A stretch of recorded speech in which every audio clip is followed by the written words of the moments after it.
अस्सलामुअलैकुम। तो भाई आज की वीडियो एक इम्पॉर्टेंट वीडियो है जिसमें हम पढ़ेंगे फेस ऑफ एसी। देखो फेस जो है ना, ये टॉपिक एक वेव जब आपके पास बनती है ना उससे रिलेट करता है। और याद रखना फेस क्या बताता है, फेस जो है आपको पोजीशन बताता है। किसकी? वेव की। ठीक है, देखो आपके पास वेव बन रही है ना, अब वेव में क्या पोजीशन है ये भी तो आपको पता होनी चाहिए ना। फॉर एग्जाम्पल आप किसी भी बाइक पे जा रहे हो तो आपको अपनी पोजीशन बतानी पड़ती है कि आप किस पोजीशन में हो, ताकि आपको कोई ढूंढना चाहे तो ढूंढ सकता है। इसी तरह से फेस भी जो है ये पोजीशन बताता है कि वेव अभी कहां पर है। बात समझ आ रही है? तो इसी चीज़ को मज़ीद डिटेल में मज़ीद कॉन्सेप्ट से जो है वो पढ़ते हैं। तो यहां देख लो, सबसे पहले क्या लिखा हुआ है, the phase describe the relative position of these wave forms. अब देखो पोजीशन क्या, ज़रा ये सुनो। आओ देखो, हम साइनोसाइडल वेव रह रहे हैं। साइनोसाइडल वेव कौन सी वेव? जो कि आपको अगर निकालना हो जिसमें वोल्टेज, तो आप इससे निकाल सकते हो, साइन ओमेगा टी, इससे निकाल सकते हो। ठीक है, तो हम साइनोसाइडल वेव यूज़ कर रहे हैं। अब साइनोसाइडल वेव 0 से शुरू होती है। ठीक है, ये आ गया। अब यहां पर क्या पोजीशन है, यहां पर क्या पोजीशन है, तो ये तो आप किससे निकालोगे बच्चों? ये आप निकालोगे फेस से। ठीक है, फेस से। अब मैं सारी चीज़ें बताता हूँ, कैसे आता है, ये क्यों आता है, सब बताता हूँ। डिटेल में बात सुनो। अच्छा, ये तो मैंने एक रैंडमली वेव ड्रॉ कर दी।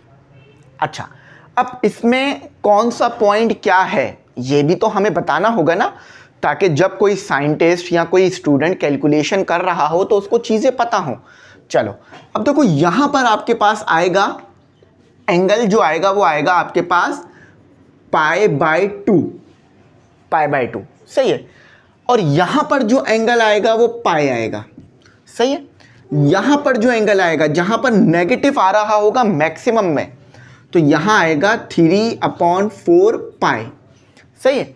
और यहां पर जो एंगल आ रहा होगा ना, जहां पर पूरा एक साइकिल कंप्लीट हो जाएगा, 2 पाई। अब आप बोलोगे सर ये आपने कैसे निकाल लिया, आपको कैसे पता? जरा आओ, सबसे पहले ऊपर वाला हाफ कंसीडर करो। समझो मैं यहां पर हूं, यहां पर हूं। मैंने क्या किया, मैं यहां पर मैंने ये बनाया। एंगल कितना बन रहा है इससे लेकर यहां तक? एंगल कितना बन रहा है? 90 का ना। तो इसीलिए 90 कह लो या पाई/2 कह लो, तो मैंने इसीलिए ये एंगल पाई/2 बनाया। मेरी वेव यहां से यहां तक आ गई, सही है।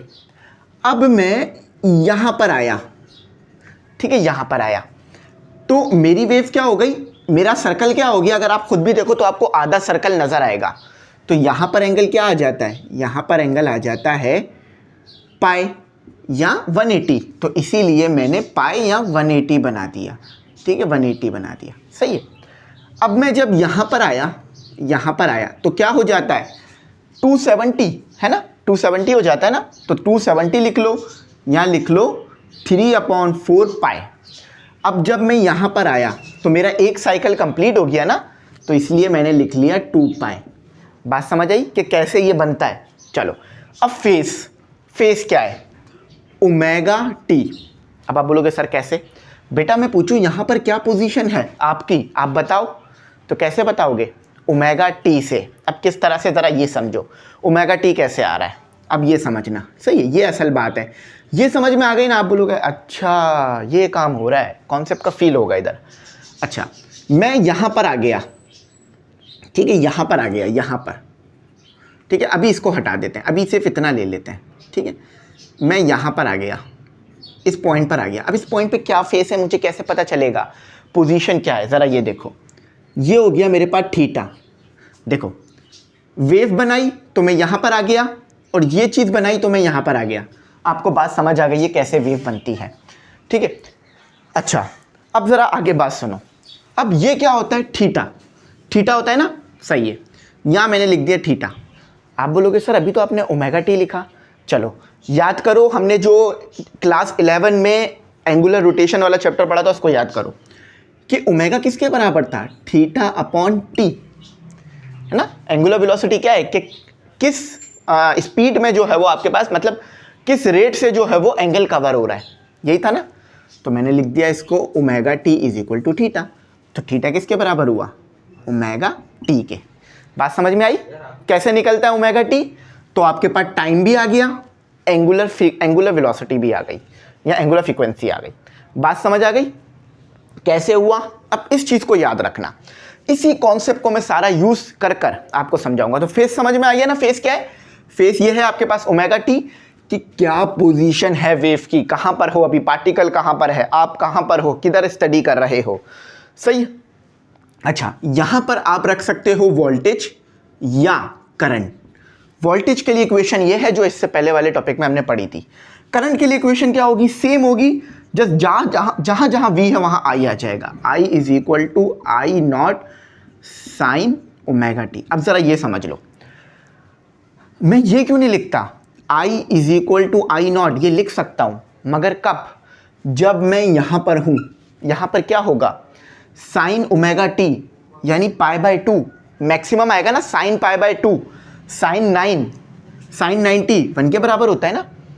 तो जब आप ये चीज़ कर रहे हो ना, जब आप ये चीज़ कर रहे हो और एंगल उसमें डाल रहे हो, तो आप चेक कर रहे हो कि आप अभी कहाँ पर हो। आप इधर हो, इधर हो, इधर हो, या इधर हो, या इधर हो, पोजीशन मिलेगी आपको बेसिकली। चलो बात समझ आ गया, फेस समझ आ गई ना? फेस समझ में आ गई। The phase describe the relative position of these waveform hence in current AC current circuit, sorry, ठीक है। अच्छा, अब इन फेस देखते हैं। अभी हमारे पास कितनी वेव्स हैं? जस्ट एक वेव है, वन वेव है, वन वेव, ठीक है। अब जरा वन एसी वेव है, ठीक है, एसी वेव अगर अल्टरनेटिंग करंट की वेव है।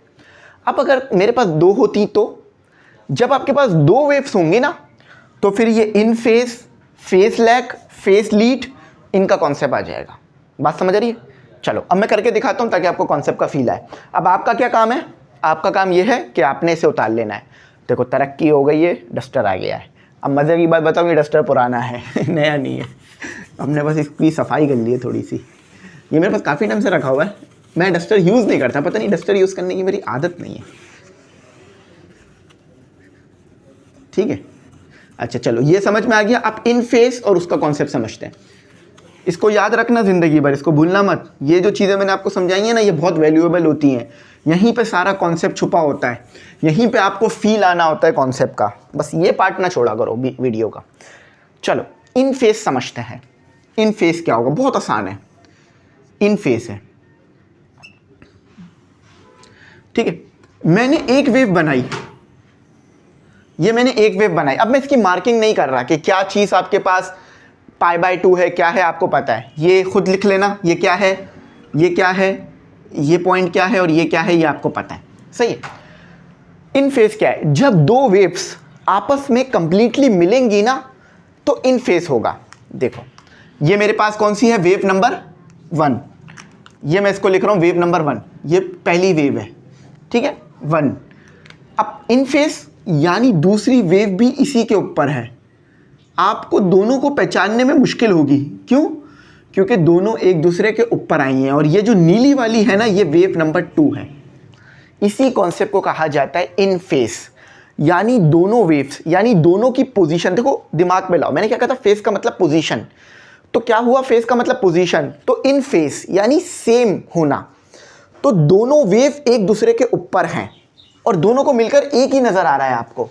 इसी कॉन्सेप्ट को कहा जाता है इन फेस। बात समझ आ रही है? इसी में कंस्ट्रक्टिव इंटरफेरेंस हो रहा होता है। कंस्ट्रक्टिव इंटरफेरेंस के लिए क्या कंडीशन है? आपके पास जो फेस डिफरेंस है, या तो वो 0 हो, या तो 2 पाई हो, या तो 4 पाई हो। ऐसे ही है ना, पढ़ा था ना पीछे। आप लोग तो एमडी कैट ई कैट की तैयारी कर भी रहे हो, तो आपको पता होगा। बात समझ में आ गई? इन फेस का कॉन्सेप्ट समझ में आ गया क्या हो रहा है क्या नहीं है? इन फेस यानी दो वेव्स आपस में मिली हुई हैं। दो वेव्स क्या आपस में एक दूसरे के ऐसे ऊपर हैं कि आप पहचान नहीं पा रहे। देखो इस तरह से देखो तो आपको दो अलग अलग नजर आ रही हैं। क्यों? क्योंकि अभी आप सामने से देख रहे हो। अब इस तरह से देखने पे दो मार्कर नजर आ रहे हैं? नहीं, एक ही आ रहा होगा। क्यों? क्योंकि ये इन फेस हुए हैं, एक दूसरे के ऊपर आए हुए। दो वेव्स का आपस में एक दूसरे के ऊपर आना, पोजीशन में दोनों का सेम आना, इन फेस कहलाता है। बात समझ आ गई? अब कॉन्सेप्ट का फील आ चुका है। बस ये चीज़ समझानी है आपको, थोड़ी थोड़ी सी। ये चीज़ समझ में आ गई तो फिर बात क्लियर है। अच्छा आगे ना एक डायग्राम भी बनी हुई है कि इसी के बराबर में सर्कल बना हुआ है, तो उस चीज़ को मैंने आपको जो है वो समझाना है अच्छी तरह। चलो तो अब आगे चलते हैं और आगे समझते हैं, ठीक है। अच्छा, अब हमारे पास क्या है, फेस लैग। देखो बात समझ में आ रही है, लैग होना यानी आगे पीछे होना। अब कैसे आगे पीछे होगी ज़रा ये देखो, आपके पास एसी सिग्नल ही है, सही है, एसी सर्किट में ही है अभी हम। देखो सबसे पहले फेस 1 बना लेते हैं, वेव 1 बना लेते हैं। ये हमारी वेव 1 हो गई, ठीक है, ये हमारी वेव 1 हो गई। अब यहाँ पर मुझे आपको ये चीज़ें बतानी होंगी, ठीक है, मार्क करनी होंगी। ये क्या होता है, π/2 जो कि 90 होता है हमारे पास अगर डिग्री में देखें। ये पाई होता है जो कि अगर हम उसमें देखें तो 180 होता है। ये 3/4 यानी 75, 270, ठीक है, और ये 2π यानी 360, ठीक है, बात समझ आ गई।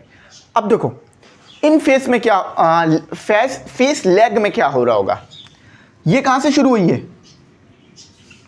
ठीक है, फेस लेग में ये हो रहा होगा कि 90 का डिफरेंस आ रहा होगा। क्या हो रहा होगा, 90 का आपके पास डिफरेंस आ रहा होगा, यानी दोनों एक दूसरे के ऊपर नहीं होंगी, आगे पीछे होंगी, ठीक है, दोनों एक दूसरे से आगे पीछे होंगी। देखो समझो ये वाली यहाँ से शुरू हो रही है, ये वाली दूसरी वाली वेव यहाँ से शुरू हो रही है, तो कैसे कैसे वेव बनेगी, आपके पास वेव इस तरह से बनेगी,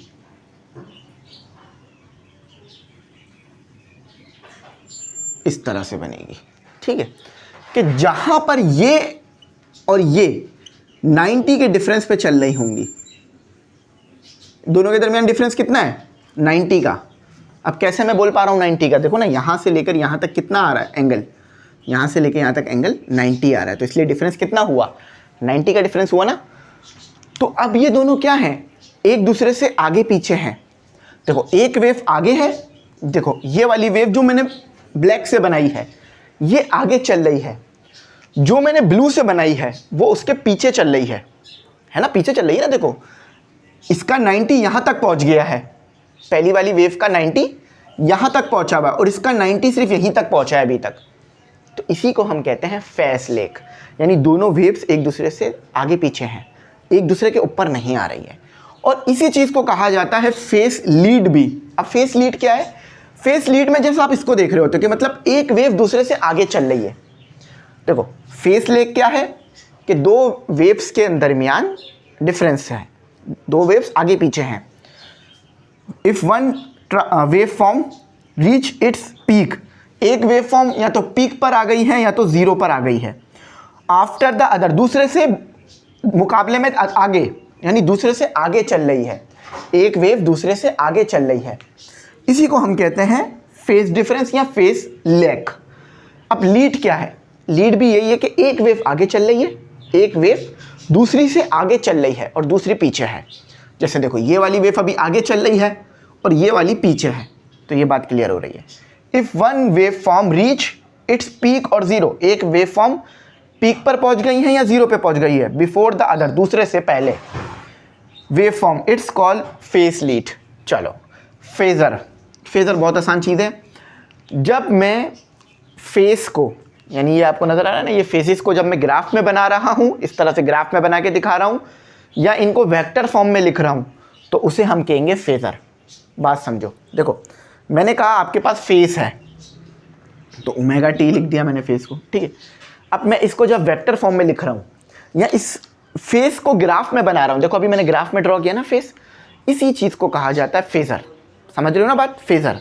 चलो अब आ जाओ असल कॉन्सेप्ट समझते हैं कि आपके पास ग्राफ की मदद से आपके पास एक एसी सर्किट, एसी करंट है या एसी वोल्टेज है, उसका ग्राफ मौजूद है, उसमें से ईएमएफ कैसे निकालोगे, इस चीज़ को समझते हैं, ठीक है। देखो आप बोलोगे सर हम ये क्यों कर रहे हैं, मैंने बताया था ना, जो आपके पास एसी करंट होता है वो नेगेटिव पॉजिटिव में जा रहा होता है, सिर्फ पॉजिटिव नहीं होता, नेगेटिव पॉजिटिव होता है। तो इस वजह से हमारे पास क्या होता है, वेव बनती है पॉजिटिव और नेगेटिव में। तो फिर इसमें और चीज़ों को भी कैलकुलेट करने के लिए हमने ग्राफ बनाने पड़ते हैं। बात समझे ना, इसीलिए हम ये ग्राफ बना रहे हैं और यही आपको पीछे पढ़ाए भी जा चुके हैं मैथ में। देखो ये आपके पास क्या आ गया, ये एक सर्कल आ गया, ठीक है। इसी सर्कल से हम आगे चलाते हैं एक वेव को। अब बात सुनना हो क्या रहा है, इस कॉन्सेप्ट का, इस टॉपिक का नाम लिख लो, मैंने यहाँ लिखा हुआ नहीं है, इस टॉपिक का नाम लिख लो, vector representation of an alternating quantity. आपके पास एक अल्टरनेटिंग क्वांटिटी होगी, यानी एक एसी करंट होगा, उस AC करंट की मदद से आप EMF निकालोगे। ठीक है, चलो बात समझ आ गई। अब इसे आगे लेके चलते हैं। देखो होता क्या है, इसको समझना।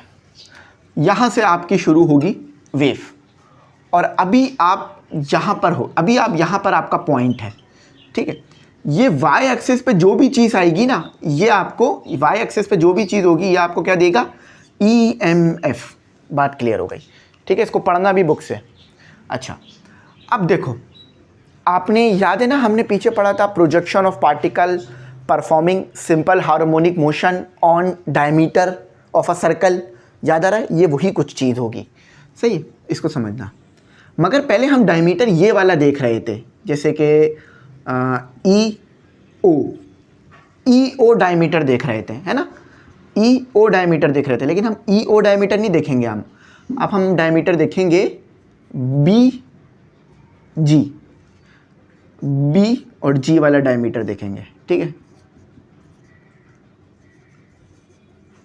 ठीक है, डायमीटर।